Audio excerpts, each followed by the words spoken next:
Hello, the English speakers, and welcome to the old water tower in Ljusdal, and a house that they still haven't managed to sell, I think. So if you want a tower just next to you, you can buy that house. It's pretty expensive.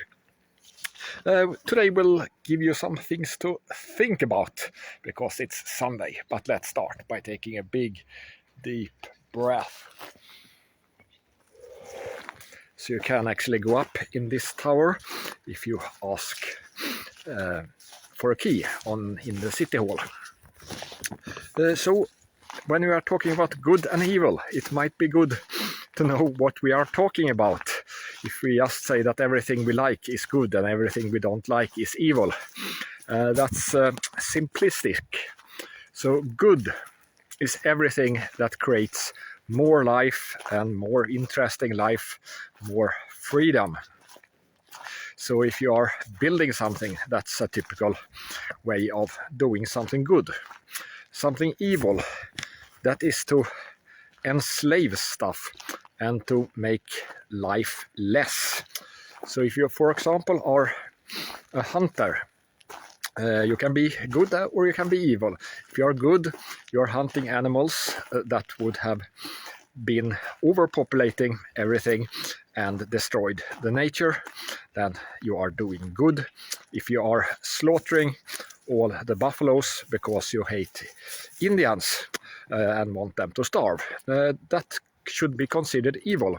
But there is, of course, always an excuse if you take it one more step and say that this was actually good. And of course, many of a good person's enemies, they are also good. It's just that they want to build other life, other societies, and they have to come in conflict. And of course, evil people, they want to enslave each other and exterminate each other also. So that's what I mean anyway when I talked about evil. A typical evil thing to do is to suspend me from X.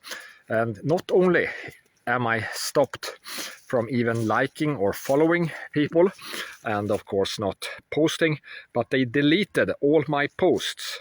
So if you ever link to X, you do not know if that post will be there, even if you know that the poster will never delete it.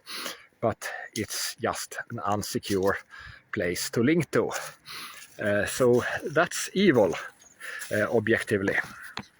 And I still haven't gotten any response from X. They just do not respond. Now it has gone 9 days and I am paying Premium Plus subscriber. So that sucks, and I can't recommend anyone to pay for X as they behave like this. And I can't recommend anyone to link to X because the link might become broken. How to argue against Christian Zionists, saying that, you know what Jesus thought about these Pharisees? The entire point of Christianity is that you should rebel against this synagogue of Satan. I'm not the right person to go into details there, but it's quite clear that you should not use the faith to make a lot of money and selling your forgiveness or forgive your sins by just paying to the priests. That is unchristian. And you should, of course, not celebrate a Gaza Holocaust.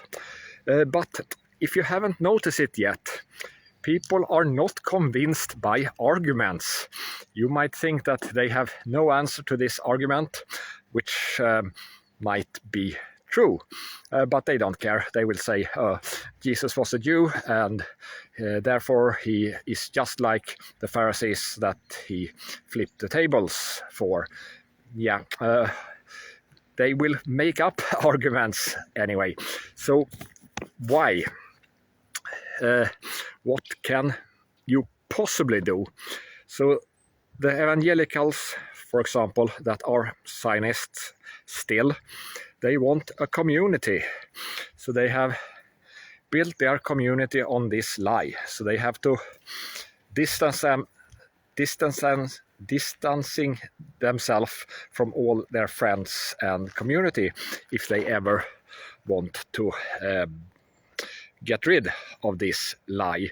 They can't accept to have people who don't believe that, because some... So we see a video problem here. You should be able to see something there, but it's too bright for the camera. I will talk more about that later.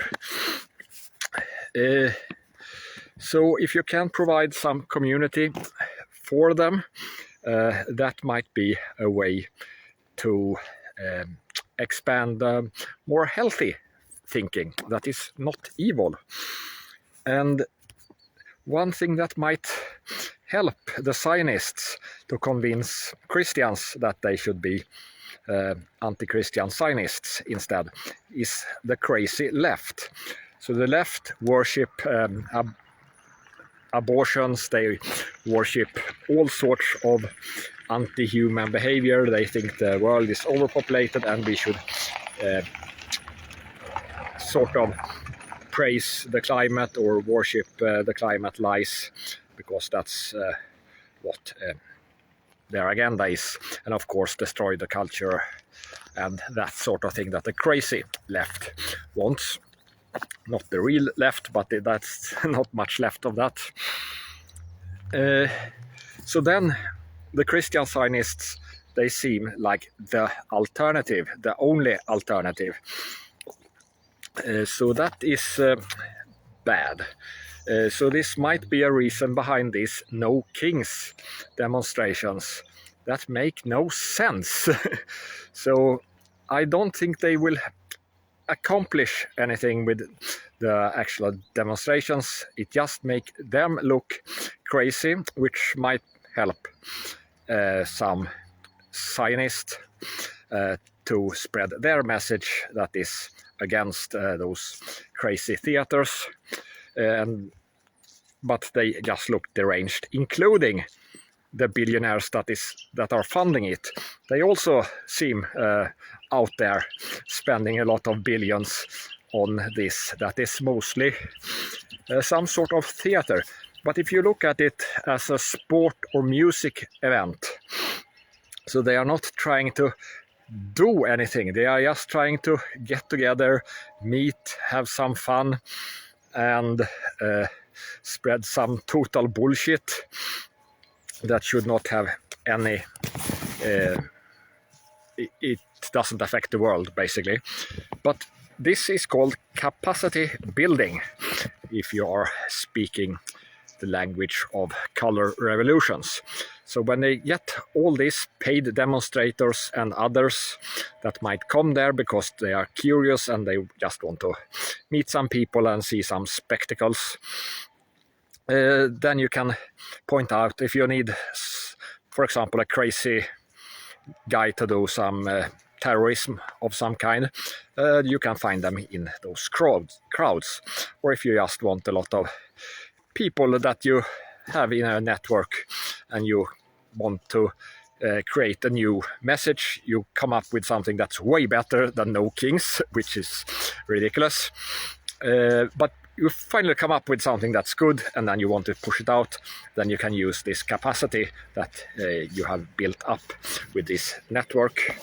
So see it as a sport music event to sponsor people who they can use for any use later on, and also see it as a way to create the opposition that is also controlled, the Zionist opposition to the left. So they are not the opposition right now as they are in power. Israel has at least broken the ceasefire 47 times, and people are wondering where on earth are those other countries that should uphold this ceasefire. So that looks very bad, and Israel is pretty clear that Netanyahu doesn't want any kind of peace. They have excuses that, well, I don't care about. they have broken the ceasefire because they want war. So remember this video that FBI released about Charlie Kirk's roof guy. There was a guy on the roof that ran over the roof, and then his shadow disappeared, just like you see some mountains, now you see them. But if it's too bright, you remember the mast yesterday, that was really clearly seen by me. But on the camera, it was too bright together with a bright sky, so it all turned into one. And the same exact way when this roof guy was running over the white part of the roof, his shadow was still too white for the camera, and therefore it just looked white all over it. So that is important to know, as you see so much things on video and you might think, no, this looks fake.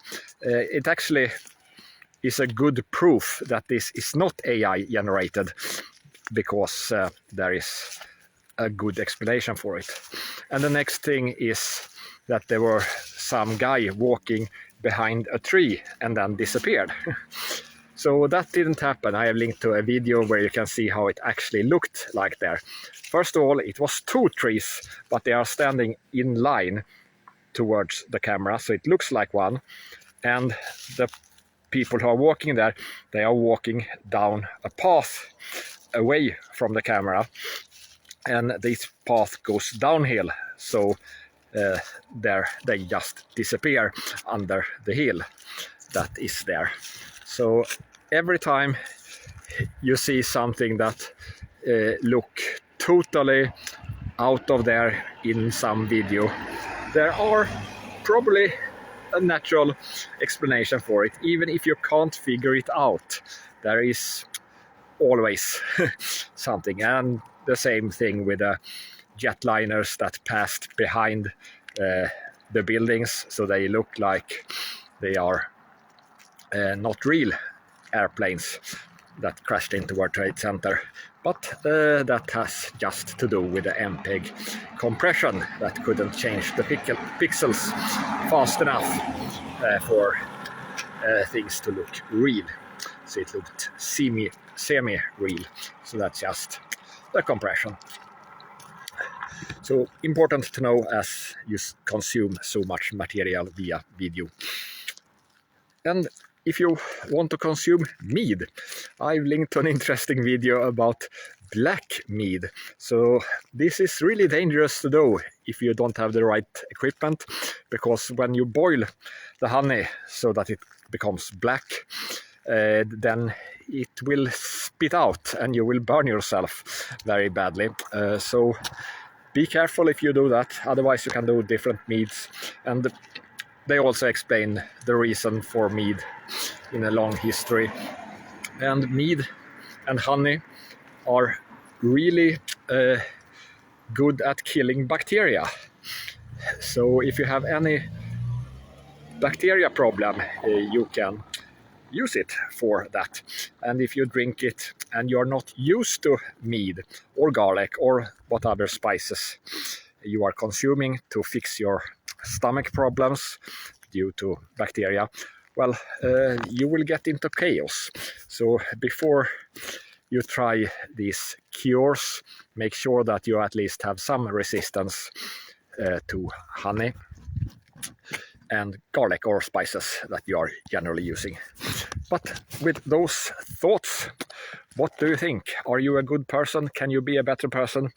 And can you get me back on X by shaming X for their behavior? I'm not the media now, at least not on X. And if you have any tip on some other site I can use, I'm trying to learn YouTube and others and see if I can spread some comments and get bigger reach. But it's really hard on Facebook and YouTube, and some other places are simply too small to make it worth my time. But let me know and have a nice, wonderful Sunday. I didn't have time to go to the church today.